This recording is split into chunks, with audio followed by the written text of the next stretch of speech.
अस्सलाम वालेकुम दोस्तों, मेरा नाम है अली और हमेशा की तरह मौजूद है दाऊद और आप देख रहे हैं इस वक्त क्रिकेट लवर अली शो को। किसको देखना दोस्तों, आप लोग से बात करने जा रहे हैं, बात करेंगे जी आज आपके साथ टॉप क्रिकेट न्यूज का सेगमेंट आपसे शेयर करेंगे। नंबर 1 पे आप लोग से बात करने जा रहे हैं कि पाकिस्तान और जो श्रीलंका इनके दरमियान जो पहला T20 है वो 7 तारीख को खेला जाएगा। आज है 4 तारीख। क्या होने जा रही पाकिस्तान की प्लेइंग 11, क्या बनेगी एक्चुअल प्लेइंग 11 वो आपको बताएंगे। बात करेंगे बांग्लादेश के हवाले से, कल हमने आपको खबर दी थी, आज उन्होंने ऑफिशियली तौर पर रिफ्यूज कर दिया और आईसीसी को रिक्वेस्ट कर दी है कि जो हमारे मैचेस हैं वो इंडिया से शिफ्ट किए जाएं। ये क्या स्टोरी है वो आपको बताएंगे। बांग्लादेश ने वर्ल्ड कप का अपना स्क्वाड अनाउंस कर दिया है, इस पर बात करेंगे। 2 बड़े नाम मिस कर रहे हैं भाई, ऑस्ट्रेलिया का जो टूर ऑफ पाकिस्तान है उसमें ऑस्ट्रेलियन टीम में नहीं होंगे, कौन है वो आपको बताएंगे। और मेलबर्न जो रेनीगेट है, रिजवान साहब की टीम, उनका मैच था आज हारिस रऊफ की टीम के साथ। रऊफ ने आउट करके रिजवान को बड़ा एग्रेशन जो है वो दिखाया। ये क्या स्टोरी, उस पर बात करेंगे। एशेज में इंग्लैंड ने कमबैक तब किया जब जो है चिड़िया चुग गई थी खेत। पछता है क्या हूत जब चिड़िया चुग गई खेत। बिल्कुल, जब बुरे तरीके से जो है वो हार चुके हैं उसके बाद कमबैक कर रहे हैं भाई, इस पर बात करेंगे। आईएल T20 का फाइनल जारी है, कुछ उस पर भी गुफ्तगू होगी। तो अगर आप हमारे चैनल पर अगर पहली बार आए, चैनल को सब्सक्राइब करें, साथ एक बेल आइकन ना भूलिएगा। बात का आगाज करते हैं नंबर 1 खबर के साथ जो हमारे पास आ रही है। तो सबसे नंबर 1 खबर आ रही है हमारे पास, वो आ रही है प्लेइंग 11 को लेकर। तो भाईजान, पाकिस्तान और श्रीलंका का जो इंटरनेशनल मैच है वो 7 तारीख से शुरू होने जा रहा है। पाकिस्तानी फैंस काफी दिनों से वेट कर रहे हैं कि कोई इंटरनेशनल क्रिकेट नहीं आ रही है। फाइनली जो इंटरनेशनल क्रिकेट जो है शुरू होने जा रही है। पाकिस्तान ने अपना स्क्वाड भी अनाउंस कर दिया था। क्या प्लेइंग 11 होने जा रही है भाईजान पाकिस्तान की? देखिए, आज श्रीलंकन क्रिकेट बोर्ड ने ऑफिशियल तौर पर इस सीरीज को जो है वो स्पॉन्सर्स भी अनाउंस कर दिए हैं। रहीनो रूफिंग पाकिस्तान वर्सेस श्रीलंका 2026 इस सीरीज का नाम रखा गया है। इसके अलावा जो पाकिस्तान की टीम है वो डिफरेंट ग्रुप्स में जो है वो श्रीलंका उनकी आमद है। जो बीपीएल का ग्रुप है वो श्रीलंका पहुंच गया है। फिर जो पाकिस्तान के कप्तान सलमान अली आगा वगैरह, माइक हसन थे, वो श्रीलंका पहुंच गए हैं। जो आईएल T20 का फाइनल चल रहा है, रात को आज भी फ्लाइट है दुबई से श्रीलंका की फ्लाइट, वो कल तक पाकिस्तान के स्क्वाड को ज्वाइन कर लेंगे, जिसमें आपके नसीम शाह है, फखर जमान है। ये आपको बताया कि अभी आज जो डेजर्ट वाइपर्स और MI एमिरेट्स का ग्रैंड फिनाले खेला जा रहा है उसमें भी वो खेल रहे हैं। हसन नवाज भी उनकी टीम में है, पर वो स्क्वाड में नहीं है। लेकिन अली साहब, इस टाइम सबसे बड़ा सवाल यह है कि पाकिस्तान जो श्रीलंका के अगेंस्ट प्लेइंग 11 खिलाएगा, उसमें हमें वर्ल्ड कप के अंदर जो सवालात हैं उनके जवाब मिलने हैं। मुझे लगता है कि ऐसे 5 से 6 सवाल हैं जो हम चाहते हैं कि हमें मिले, क्योंकि मुझे लगता है कि मिस्ट्री ये नहीं है कि स्क्वाड क्या है। स्क्वाड हमने आपको बता दिया है पाकिस्तान का, भाई यही स्क्वाड है। कल जो पाकिस्तान क्रिकेट बोर्ड ने आईसीसी को नाम भिजवाए हैं, 15 रुकनी और 3 रिजर्व भिजवाए हैं, वो मैंने आपको सब बता दिया। मैं बिल्कुल भी सरप्राइज नहीं हूं कि पाकिस्तान का स्क्वाड में क्या होना है या उसमें एक नाम इधर हो गया उधर हो गया, बिल्कुल हमें क्रिस्टल क्लियर है। लेकिन मैं बहुत ज्यादा जिसपे आप कह लो क्यूरियोसिटी मुझे है, वो अली साहब प्लेइंग 11 की, क्योंकि इस टाइम बहुत सारे ऐसे सवालात हैं। पहले मैं आपको बताता हूं कि सवालात है क्या, फिर बताते हैं कि क्या 11 बनेगी। पहला सवाल तो यह है कि अगर आप जो अपनी जब प्लेइंग 11 बनाओगे, अब हमें यह समझ नहीं आ रहा कि अगर आप फखर जमान को नीचे खिला रहे हो तो क्या आप जो अब्दुल समद हार्डर वाला स्लॉट है, क्या आप उसको आप नहीं खिलाओगे, उसकी जगह फखर जमान को खिलाओगे? पहला सवाल ये है। और देखो, फखर जमान अभी भी अगर आप देख लो आईएल T20 ओपनिंग कर रहे हैं, वाइपर की तरफ से सारे मैचों में बिल्कुल उन्होंने ओपनिंग कर रहे हैं, लेकिन अब आप उनको नंबर 5 पे खिलाते हो। फिर एक सवाल यह है कि जो आप अपना ख्वाजा नाफे उस्मान खान को आप एक को खिलाओगे 11 में, आप क्या उनको 6ठे नंबर पर ही रखोगे या आप ऊपर भी एडजस्ट कर सकते हो? फिर सबसे बड़े सवाल ये नहीं है, बड़े सवाल तो ये है कि आपका कॉम्बिनेशन क्या बनेगा। क्या आप शादाब को हार्डर के रोल में तो नहीं खिलाओगे और आप शादाब, नवाज और फहीम, क्या तीनों को 11 में खिलाओगे? फिर एक सवाल यह आता है कि अगर आप शादाब और नवाज को दोनों को खिला रहे तो कहीं आपके माइंड में जो मुझे बड़ा खौफ आता है, कहीं आपका ये तो नहीं आप कर जाओगे कि भाई 2 स्पिन ऑलराउंडर खेल रहे हैं, साइम भी बॉलिंग कर जाता है, बैटिंग लंबी हो जाएगी, जो प्रॉपर स्पिनर है उसको बाहर कर दो, ये भी आपका मसला है। फिर एक और सबसे बड़ा सवाल है, कहीं आप एक फहीम और एक फास्ट बॉलर के साथ जाओगे या फिर आप कहोगे नहीं 2 फास्ट बॉलर मुझे चाहिए और एक फहीम चाहिए। देखो, आप वो कॉम्बिनेशन ट्राई करने की कोशिश करोगे, इसमें जो मोस्ट प्रॉब्ली आपकी कोशिश होगी कि वर्ल्ड कप में भी खेले, क्योंकि आपसे जितनी सीरीजें स्टार्ट हो रही हैं उसके अंदर जितनी भी टीमें अपने वर्ल्ड कप के स्क्वाड अनाउंस कर चुकी हैं, उनकी कोशिश यही है कि हम उन्हीं प्लेयर्स को जो है आगे चलकर चांस दें जिनको हम देख रहे हैं कि हमने वर्ल्ड कप के अंदर जो है। अच्छा, अब ये जो सवाल मैंने भी आपके सामने रेस किया कि ये वो सवाल है कि एक फास्ट बॉलर एक फहीम जाएगा, शादाब नवाज दोनों खेल रहे हैं, तो क्या फहीम को तो आप ड्रॉप नहीं करोगे? क्योंकि फहीम जो बीपीएल थी उसमें भी लीडिंग विकेट टेकर चल रहे हैं, हारिस रऊफ बिग बैश में लीडिंग विकेट टेकर चल रहे हैं, वो भी आपके स्क्वाड में। अगर आप शाहीन रऊफ दोनों को खिलाते हो तो कहीं आप एक प्रॉपर जो स्पिनर है, वो इब्रार आपकी पहली चॉइस है, सेकंड चॉइस उस्मान तारिक का, क्या आप उनको बली का बकरा बना दोगे? एक ये भी सवाल है, वो भी एक बड़ा इशू हो जाएगा कि अगर आप उनको आउट कर देते हो तो ये भी तरीकेकार ठीक नहीं है। अब अली साहब, जो आपकी श्रीलंका और पाकिस्तान का पहला T20 है, उसमें जो प्लेइंग 11 नजर आ रही है कि जिस कॉम्बिनेशन के साथ आप जा सकते हो, वो ये नजर आ रही है कि आप ओपनिंग साइम अयूब और साहिबजादा फरहान के साथ जाओगे। जो अभी तक नजर आ रहा है उसमें आप रद्दोबदल नहीं करने जा रहे। नंबर 3 में आपके वर्ल्ड कप में बाबर होते हैं, लेकिन अभी बाबर है नहीं, तो कभी इम्कान ये नजर आ रहा है कि आप जो फखर जमान के साथ नंबर 5 पे जाने की सोच रख रहे हो सकता है कि आप उनको नंबर 3 पे खिलाओ। लेकिन मैं ये बोलता हूं कि अगर आप फखर को उसी नंबर पे खिला रहे हो, सोच आपकी है, तो फिर आप उसी हिसाब से खिलाओ। अब ख्वाजा नाफे और उस्मान खान में से आपने एक को अभी तक सोचा हुआ है कि स्क्वाड में रखेंगे, एक को हम बाहर करेंगे, ये आपकी सोच नजर आ रही है। उस सोच के मुताबिक अगर आप ये भी है कि दोनों को भी हम 11 में मौका दे सकते हैं, क्योंकि अगर बाबर आजम नहीं है तो उनकी जगह ख्वाजा नाफे को 11 में डाल देते हैं और उस्मान खान जैसे अपनी जगह पे खेल रहे थे वो वैसे ही खेलते रहे, अब्दुल समद को ना खिलाया जाए। तो उस सूरत में यह बनेगा कि आप नंबर 3 पे अगर फखर जमान को उतारोगे, नंबर 4 पे सलमान अली आगा, अब फिर 5 पे आप ख्वाजा नाफे को डाल दोगे, अब 6 पे आप उस्मान खान को खिलाओगे। लेकिन यहां पे भी झोल है, अगर आप 6 पे उस्मान खान को खिला देते हो और इन दोनों को खिलाते हो, ख्वाजा नाफे और अपना उस्मान खान, तो फिर शादाब को आप नंबर 7 पे खिलाओगे। अब शादाब को अगर आप 7 पे खिलाओगे तो फिर नवाज नंबर 8 पे आएंगे, 8 पे नवाज आएंगे तो 9 पर आपके फहीम अशरफ आएंगे। अब फहीम अशरफ 9 पे आगे तो 10-11 2 स्लॉट्स हैं। अब वैसे तो बजाहिर आपको 3 स्लॉट्स बॉलर्स की चाहिए, 2 फास्ट बॉलर और 1 स्पिनर। अब वहां पे अगर आप नसीम शाह के साथ जाते हो, वो एक फास्ट बॉलर है। लगता है कि नसीम शाह को शायद नहीं खिलाया जाएगा, और वो नसीम शाह शायद इनके वर्ल्ड कप के प्लान्स में भी उस तरह से ना हो। नहीं, अभी कहा गया है कि जो इतलात हैं कि नसीम शाह और सलमान मिर्जा दोनों को ऑब्जर्व किया जाएगा श्रीलंका सीरीज में, और उसके बाद फैसला किया जाएगा। वर्ल्ड कप के अंदर जो मेन जो आपके पास पेसर्स है ना, उसमें 3 ही पेसर्स है आपके पास मेन। एक आपके पास शाहिनशाह अफरीदी है, एक आपके पास हारिस रऊफ है, एक आपके पास सलमान मिर्जा है। सलमान मिर्जा और नसीम शाह में से एक। सलमान मिर्जा ही कोई लेके चल रहे हो ना, नसीम शाह अभी तो आपने टीम में रखा, अभी आप स्क्वाड अनाउंस नहीं हुआ। अभी सुने तो सही ना, उन्होंने इतनी कुट खाई, उनको बाहर कर दिया गया। नसीम शाह को T20 में ठीक ठाक खेले थे, लेकिन अभी आपको ये नहीं भूलना चाहिए कि स्क्वाड अनाउंस नहीं हुआ, लेकिन उनका कोई इंपैक्ट नहीं था। ठीक है, इंपैक्ट नहीं। T20 की आप बात कर रहे हैं? नहीं, मैं इंटरनेशनल की भी बात करूं, जब आपने उनको आपने बाहर किया था, लेकिन अभी इन दोनों में से एक को आपको रखना है, सलमान मिर्जा और नसीम शाह। अभी फैसला नहीं हुआ, हारिस रऊफ की जगह रख लो नसीम शाह को। नहीं, हारिस रऊफ शाहीन पक्के हैं। अभी जो फैसला नहीं हुआ वो नहीं हुआ कि सलमान मिर्जा जाएंगे, नहीं फैसला हुआ कि नसीम शाह जाएंगे। इतने टाइम से आपने सलमान मिर्जा के ऊपर इन्वेस्ट करके रखा हुआ है, और अब जब मेन टाइम आ रहा है उसको उसके साथ लेकर चलने का, तो आप कह रहे हो कि अब आपने ये फैसला कर लिया है कि जो हमारी 3 T20 से 11 तारीख को दम्बूला में आखिरी T20 है, उसके बाद 12 तारीख को आप अपना फैसला सुना दोगे कि मैंने नसीम रखना है, नसीम शाह रखना है या फिर सलमान मिर्जा रखना है। दोनों में से फैसला होगा। दोनों को चांस दो ना, तो दोनों को मिलेगा चांस, क्योंकि नसीम जूनियर आपका 3rd फास्ट बॉलर है और आपके बॉलर नहीं है। आपके पहली तो 2 चॉइस है, वो नसीम और सलमान मिर्जा हैं। अब सवाल यहां पर यह है, अली साहब, अगर आप 10-11 पे सलमान मिर्जा और नसीम शाह को खिला देते हो, और देखो कहीं ना कहीं ये भी आपको देखना पड़ेगा कि जो फहीम अशरफ है उनका इतना रोल श्रीलंका में नहीं है। ठीक है, उसकी एक रीजन है, वो हमने ऑलरेडी देखा। मतलब फहीम अशरफ के लिए कोई बुराई नहीं है, वो बहुत अच्छे प्लेयर है, लेकिन हमने देख लिया था पूरे एशिया कप के अंदर, पूरी अफगानिस्तान सीरीज के अंदर कि उनका बल्ला कितना चल रहा था। देखो, अब ये आप बात कर सकते हो, लेकिन जो खबर है, और खबर क्या है, ये रियलिटी है, ये हकीकत है कि फहीम अशरफ एक मैच के लिए भी बाहर नहीं होंगे। एक टाइम पर हम भी ये बात कर रहे थे, अगर आपको ज्यादा स्पिन कंडीशन चाहिए, आप नवाज और शादाब दोनों को खिला सकते हो फहीम की जगह। लेकिन जो अभी उनकी फॉर्म चल रही है, बीपीएल में लीडिंग विकेट टेकर चल रहे हैं, विद द बॉल भी स्लो विकेट में अच्छी बॉलिंग कर रहे हैं, तो ऐसा पॉसिबल नजर नहीं आ रहा कि फहीम अशरफ को आप बाहर करोगे। बिल्कुल तकरीबन ये नामुमकिन सी आप बात नजर आ रही है कि अगर आप ये बैठ कर बोलो कि फहीम अशरफ को ये बाहर कर देंगे, अब ये मतलब ऐसी बात है जो आप सोचो भी मत। तो खैर, बात यह अली साहब कि अगर आपने मिर्जा और नसीम दोनों को खिला लिया तो फिर आपका जो स्पिनर है वो एडजस्ट नहीं होगा।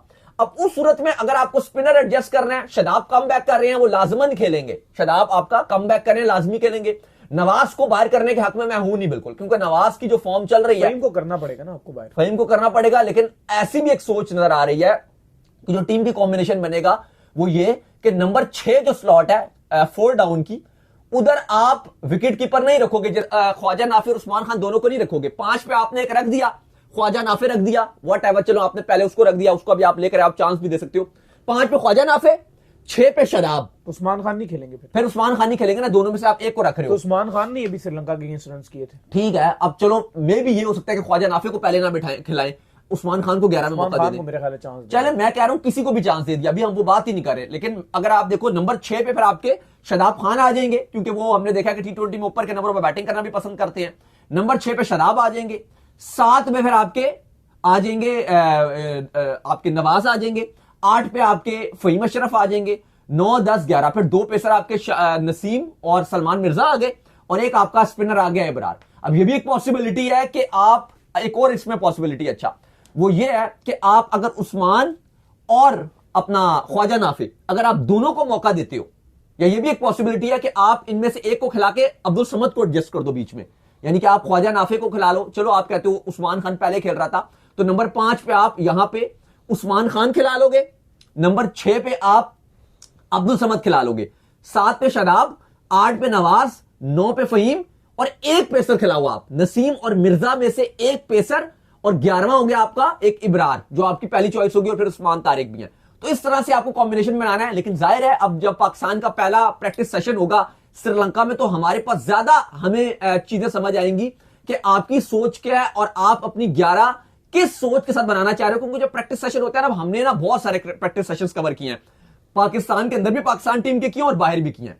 वहां पे ना आपको चीजें समझ आना शुरू हो जाती हैं कि जो नेट्स में 2 पेयर्स बैटिंग कर रहे हैं या जिस तरह से बॉलिंग कर रहे हैं, आपको समझ आ जाता है, ऑब्जर्वेशन हो जाती है। जब आप नेट्स में जाके देखते हो ना, प्रैक्टिस सेशंस कवर करते हो, आपको आइडिया हो जाता है कि यार ये खेल सकता है और ये नहीं खेल सकता। क्योंकि हमने पास में भी बहुत सारी बार आपको खबरें दी और वो इसी बेस पे दी हैं कि जो हमने नेट्स पे जाके अपनी जजमेंट देखी है कि यार यहां पे ये बैटिंग वगैरह की प्रैक्टिस नहीं कर रहा।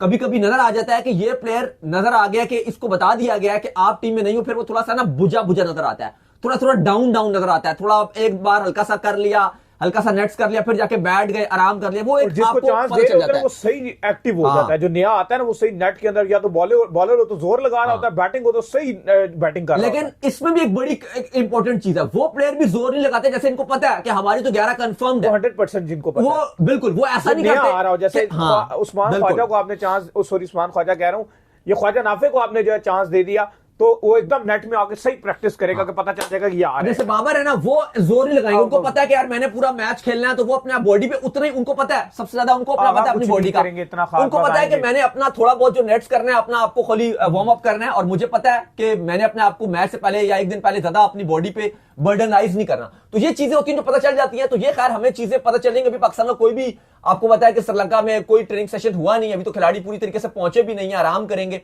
तो ये कल से हमें चीजें जो है वो ज्यादा खुलकर पता चलेंगी कि आप किस कॉम्बिनेशन के साथ जाओगे। लेकिन इसलिए इतनी इंपॉर्टेंट है ये सीरीज, क्योंकि इससे आपको अपना वर्ल्ड कप का कॉम्बिनेशन पता चलेगा। जो हमने सवालों के जवाब दिए, अगर आप मुझसे पर्सनल ओपिनियन पूछो अली साहब, तो मेरा मानना यह है कि मैं पाकिस्तान की बेस्ट प्लेइंग 11 जो समझता हूं, मैं समझता हूं एक फास्ट बॉलर और एक फहीम अशरफ के साथ आप प्रॉपर स्पिनर के साथ जाओ श्रीलंका में। क्योंकि जो कंडीशन है, सिर्फ क्या आप 9 बैट्समैन खिलाना चाहते हो, स्पिनर्स, तो फहीम अशरफ क्या है, फहीम अशरफ को बाहर कर दो ना। नहीं, फहीम अशरफ तो खेलेंगे ही ना, वो तो बाहर नहीं हो सकते ना, वो तो आप खेल रहे हैं, उनको आप बाहर नहीं कर रहे। तो वो पेसर फिर पूरे नहीं 2 करोगे? नहीं, अगर आप बेस्ट, अगर आप देखो वो तो फिर बहुत अच्छा हो जाएगा कि अगर आप 2 प्रॉपर फास्ट बॉलर खिला के फहीम की जगह शादाब कर लो और नवाज कर लो। लेकिन वो नहीं हो सकता। क्यों? क्योंकि वो फहीम अशरफ खेलेंगे सारे मैचेस, क्योंकि वो आपकी एक सोच है कि वो अभी देखो बीपीएल में लीडिंग विकेट टेकर भी चल रहे हैं ना, अब तो और भी एक आपके पास आ गया कि बिल्कुल ड्रॉप नहीं किया जा सकता।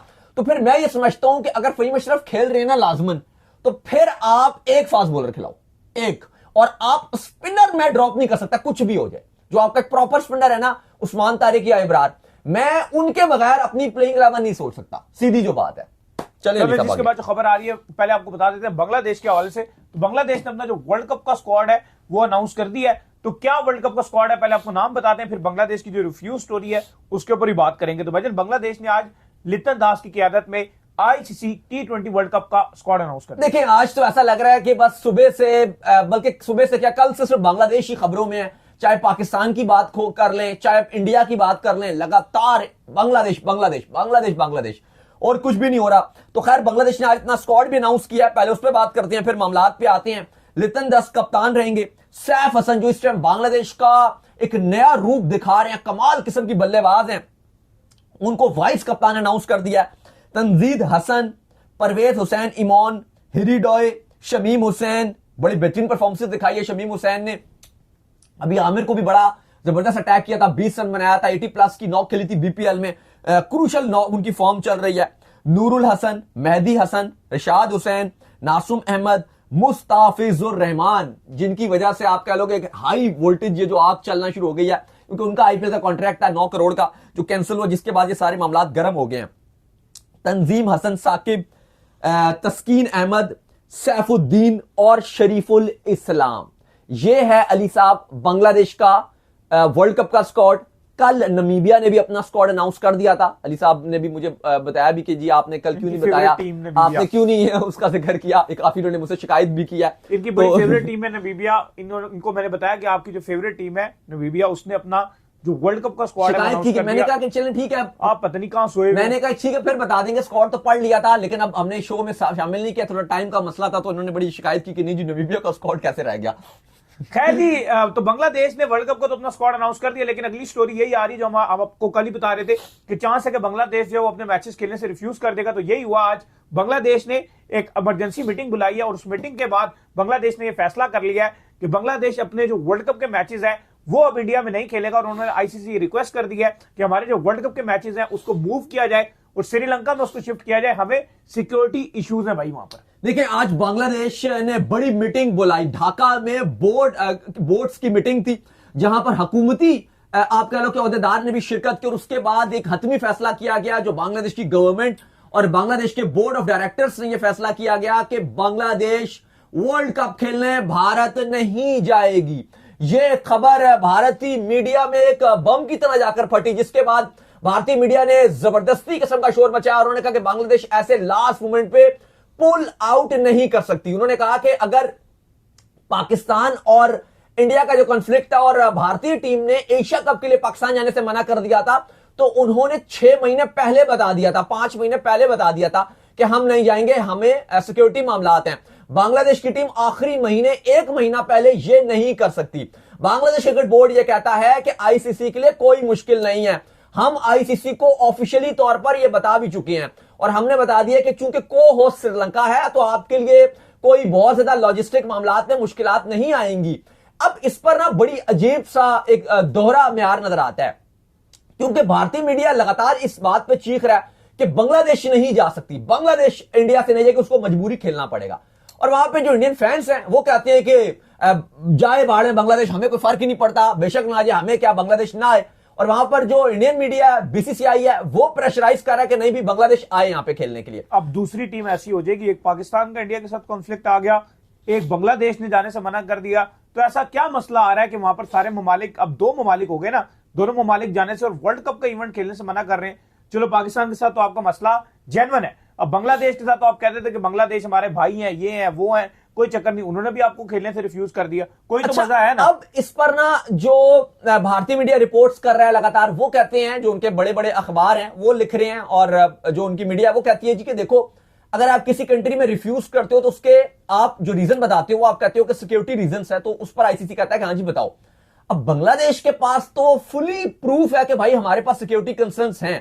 उसकी वजह यह है कि विदाउट एनी रीजन इनके खिलाड़ी को उन्होंने आईपीएल से हटाकर इस आग को भड़काया। हाँ, एक्सट्रीमिस्ट होने का इन्होंने यहाँ पर सबूत इस पर ना जो बीजेपी है और जो आरएसएस है उसने ऑन रिकॉर्ड धमकियां दी हैं, बहुत ज्यादा। अगर आप देखो तो लगातार धमकियां दी। अब देखो कहीं भी दुनिया में किसी भी इंसान के साथ हो ना, वो हिंदू के साथ हो, क्रिश्चियन के साथ हो, मुस्लिम के साथ हो, अगर कभी ज्यादती होती है तो उन सब हर बंदा उसकी मुखालफत करता है। T20 वर्ल्ड कप अगर आप बांग्लादेश मैच खेलेगा तो हमने ये देखा कि बांग्लादेश के फैंस इंडिया ट्रैवल भी करते हैं। लेकिन अब आप बात सुने, अब मुस्ताफिजुर रहमान एक इंडिविजुअल बंदा था, ना लेना ना देना, उसने क्या किसी को मारा है? आप खुद बताओ ना, उसने क्या किया? चलो जिस बंदे ने किया है, जिन लोगों ने किया उनके अगेंस्ट आप एक्शन लो, लेकिन उस मुस्ताफिजुर रहमान ने क्या किया जिसका आईपीएल कॉन्ट्रैक्ट कैंसिल हो गया? लेकिन ना मुस्ताफिजुर रहमान को भी धमकियां मिल रही थी इंडिया में, शदीद किस्म की। अब इसकी वजह से बांग्लादेश ये कह रहा है कि हमारे पास ये प्रूफ्स हैं कि हमें सिक्योरिटी थ्रेट है। अब इस पर जो आईसीसी है, कल भी आपको हमने बताया था, आज फिर आपको बता दें, जो आज भी खबर आई है, कल भी हमारे जरिए आईसीसी में बहुत सारे हैं जिससे हमारी बातचीत होती है, ऑपरेशन मैनेजर्स वगैरह से, डिफरेंट लोगों से हमारी बातचीत रहती है। तो अब हमारे तक जो इतलात आ रही है कि आईसीसी बांग्लादेश को एक ऑफर देगा इंडिया में रहने की, और वो ऑफर ये देगा कि आपके 3 मैचेस पहले कलकत्ता में हैं, चौथा भी उधर खेल लो, चौथा भी वहीं पे खेल लो, जो आपका नेपाल के साथ मैच है, आखिरी मैच है, आपको मुंबई जाना है। मैं आपको बताऊं कि इवन अगर ये मामलात बांग्लादेश क्रिकेट बोर्ड वाले ना भी रिक्वेस्ट करते, भारतीय जो महाराष्ट्र की और जो मुंबई की सिक्योरिटी है वो खुद भी मुझे नहीं लगता था कि वो बांग्लादेश को होस्ट करने के लिए लायक थी, या वो अपने आप को उस लेवल का समझते थे। वो खुद कहते कि भाई आप जाओ, हमारे लिए थ्रेट्स हैं, क्योंकि बांग्लादेश मुंबई में खेलती है, क्योंकि आखिरी मैच उनका नेपाल के साथ मुंबई में, वो उनके लिए बड़ा मुश्किलात है। कलकत्ता में बंगाली हैं और वो बांग्लादेश टीम को पसंद भी करते हैं, और बांग्लादेश के जो टिकट्स हैं वो भी एकदम से सेल हो रही है। हमने देखा बांग्लादेश और इंग्लैंड का मैच के टिकट सेल हो गए, बांग्लादेश वेस्ट इंडीज के मैच के टिकट्स जो है वो एकदम बिके हैं। तो वो तो बांग्लादेश की टीम को फुल सपोर्ट मिलता है कलकत्ता वाली साइड में, ईडन गार्डन में। लेकिन इशू ये आ रहा है कि जो मुंबई में उनका मैच होगा वो क्या होगा। लेकिन यहां पर बात वो नहीं है, बांग्लादेश ने तो बस स्टैंड ये लिया है क्रिकेट बोर्ड ने कि भाई कलकत्ता में भी नहीं खेलना, हमने इंडिया ही नहीं जाना, हमें आप श्रीलंका में मैचेस दो। अब आईसीसी को इस पर हतमी फैसला करना है, लेकिन देखो मामला तो सीरियस हैं।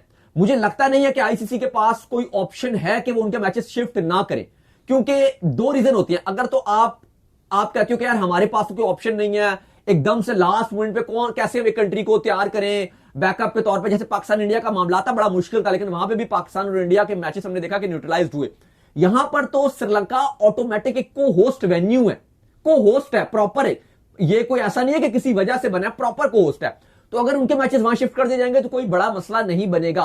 तो पॉसिबल तौर पर शायद इनकी ये बात मान ली जाए, शायद ये भी हो जाए कि कहा जाए कि मैक्सिमम जो इनके मैचेस हैं वो श्रीलंका में रख दिए जाएंगे और कुछ मैचेस इनके कलकत्ता में रख दिए जाएंगे। ये भी पॉसिबिलिटी हो सकती है। अब देखते हैं कि किस तरह से बांग्लादेश क्रिकेट बोर्ड और आईसीसी के मामला तय पाते हैं। लेकिन एक ही खिलाड़ी था वो। अब हैरानी इस बात पे भी होती है कि सारे लोग कहते हैं कि जो वाजिद हसीना थी बांग्लादेश की प्राइम मिनिस्टर, वो तो इंडिया में है।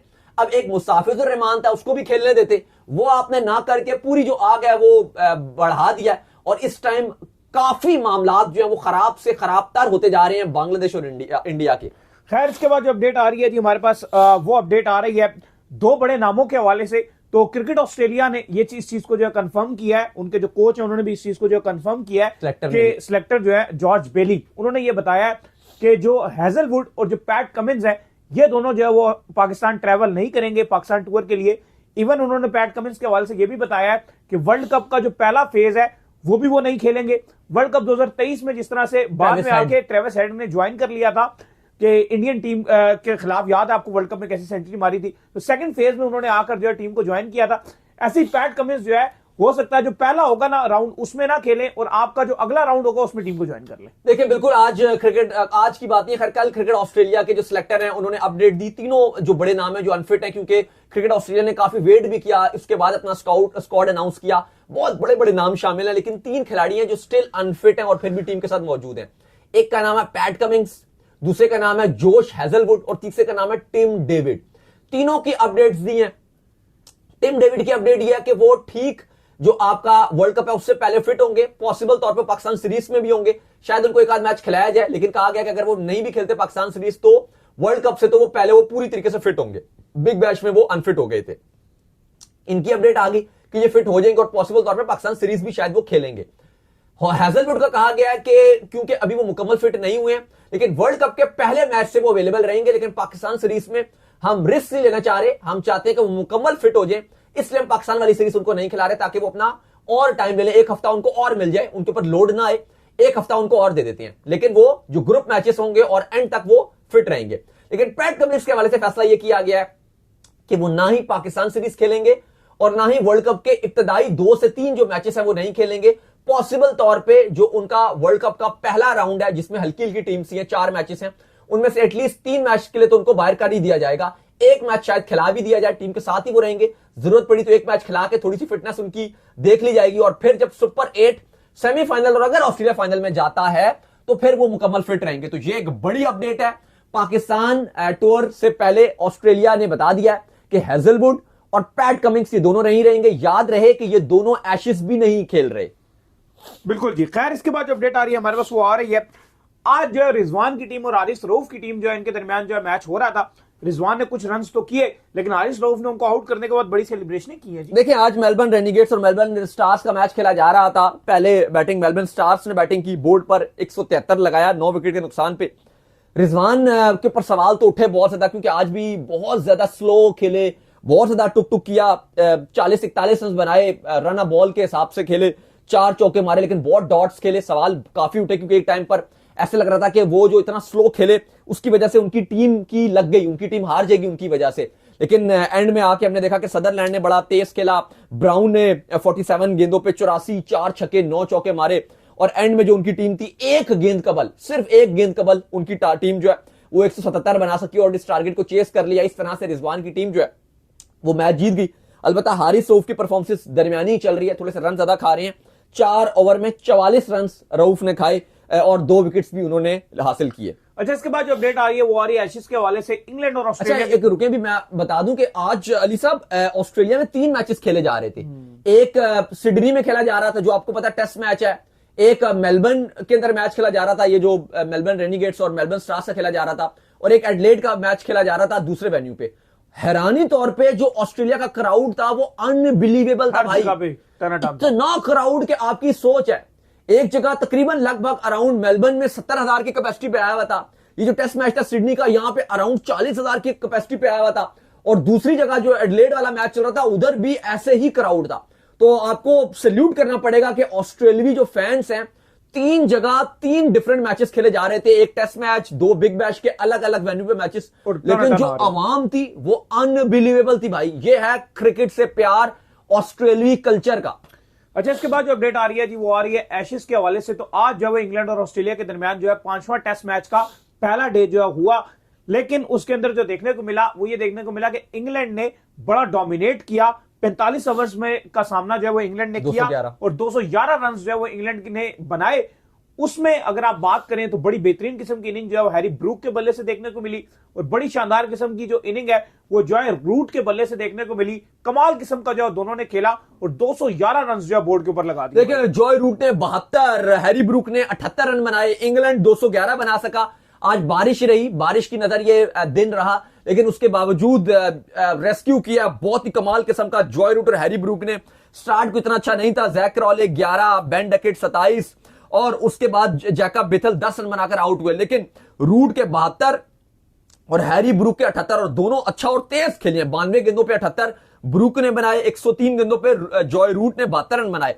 और इस टाइम दोबारा एक स्ट्रॉन्ग पोजीशन पे इंग्लिश टीम नजर आ रही है। लेकिन बात वही है कि जब वापसी करनी थी, पहले 3 टेस्ट मैच स्ट्रेट हार गए, फिर चौथे में इतना अच्छा किया, जीत गए, और 5वें में भी इस टाइम जो पोजीशन नजर आ रही है वो इंग्लैंड की जीतने वाली पोजीशन नजर आ रही है। अगर थोड़ा सा और अच्छा कर गए कल तो पूरी उम्मीद है कि ऑस्ट्रेलिया को पकड़ सकते हैं और मैच जीत भी सकते हैं। लेकिन बात वही है कि अगर ये थोड़ा सा पहले कर जाते तो एशेज में जान भी रहती, क्योंकि बड़ी बेजान सी एशेज हुई। पहले 3 मैच उनके हो गए, अब इन्होंने वापसी किया जब कहानी हाथ से निकल गई। इवन स्टोक्स बार बार कहते हैं कि डेड रबर कुछ नहीं होता जब आप नेशनल टीम के लिए खेल रहे होते हो, लेकिन बात आप कहो ना कहो, अगर आप सीरीज हार जाते हो तो फिर वो डेड रबर बन जाते हैं। खैर, इसके बाद जो अपडेट आ रही है वो आ रही है IL T20 के हवाले से। तो IL T20 का जो फाइनल मुकाबला है वो आज जारी और सारी है, और आपको पता ही है कि वो जो आप हमारे फखर जमान है वो वहां पर जो है वो आज इन एक्शन हो रहे हैं।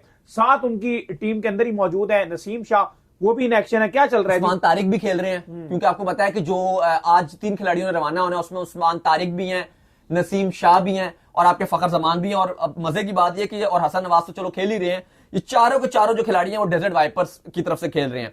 और जो MI एमिरेट्स है, अगर आप उसकी बात करो तो वो आपको पता है मुंबई इंडियंस की फ्रेंचाइज ने लिए हुए हैं। इस टाइम जो बैटिंग चल रही है, फखर जमान ने बड़ा जबरदस्त स्टार्ट लिया था, छक्का भी मारा था आते साथ, बड़ा खूबसूरत 15 गेंदों पे 20 वो बना के गए थे।